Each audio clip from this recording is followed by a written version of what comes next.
সর্বশেষ মহামান্য হাইকোর্টের সর্বশেষ আমি মোহাম্মদ শহীদুল ইসলাম আসামির পক্ষে আইনজীবী ব্যারিস্টার সাইদুল হক সুমনের আইনজীবী আমরা ওকালতনামা দিয়েছি।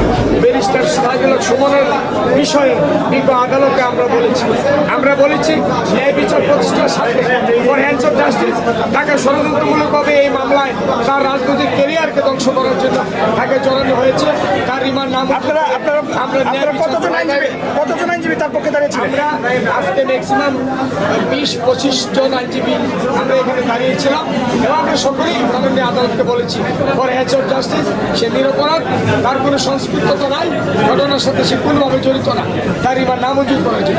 এও বলেছি আমরা যে সমসাময়িক কালে অন্যান্য আইনজীবীদেরকে সেম পুটিংয়ের অন্যান্য আইনজীবীদেরকে রিমান্ড নামঞ্জুর করা হয়েছে এবং তাদেরকে জেল গেটে জিজ্ঞাসাবাদ করার জন্য বলা হয়েছে। আমরা ইকুয়াল জাস্টিস প্রার্থনা করে আমরা আদালতকে বলেছি যে মাননীয় আদালত ওনাকে জেল গেটে জিজ্ঞাসাবাদ করা হোক। মাননীয় আদালত সকল কিছু শুনে আজকে এখানে মিছিল দিছে এবং আমাদের অনেকটা তখন থেকে যখন ধাবা করে তখন সেটাকে পালিয়ে যায় এবং আমরা আশা করি হবিগঞ্জে মাটিতে ছাত্রলীগ এবং যুবলীগের ঠাঁই হবে না। ইনশাল্লাহ আমরা প্রতিহত করবো। আমরা স্যার আমি অ্যাডভোকেট নুরুল ইসলাম অতিরিক্ত পিপি জেলা ডিস্ট্রিক্ট কোর্ট জুডিশিয়াল ম্যাজিস্ট্রেট বিচার আদালত এক।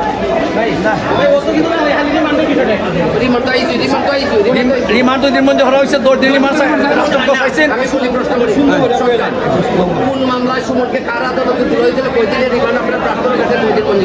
সোনাগার থানার 179 মামলায় সুমনকে 10 দিনের রিমান্ড প্রার্থনা রাষ্ট্রপক্ষ করে, রাষ্ট্রপক্ষে আমরা ছিলাম। সেই দিন শুনানি অন্তে জুডিশিয়াল ম্যাজিস্ট্রেট কামরুল হাসান 2 দিনের রিমান্ড মঞ্জুর করেছেন। সবাইকে ধন্যবাদ।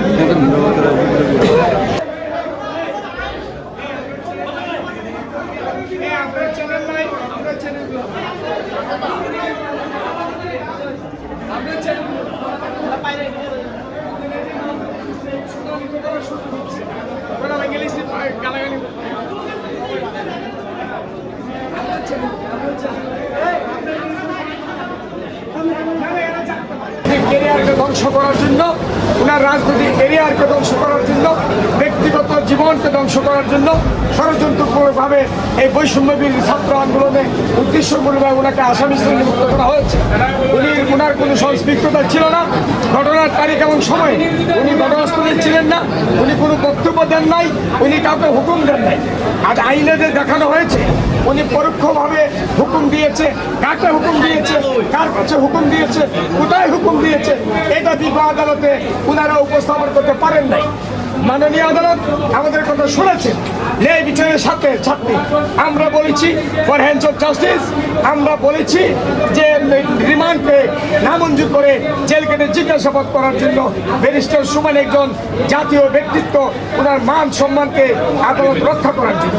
কিন্তু মাননীয় আদালত শুনানি শেষে 2 দিনের পুলিশ রিমান্ড মঞ্জুর করেছেন এবং আদালতে প্রতিপক্ষের বিভিন্ন প্রকার এর কারণে উনি মুলতবি করে উনি চলে গেছেন।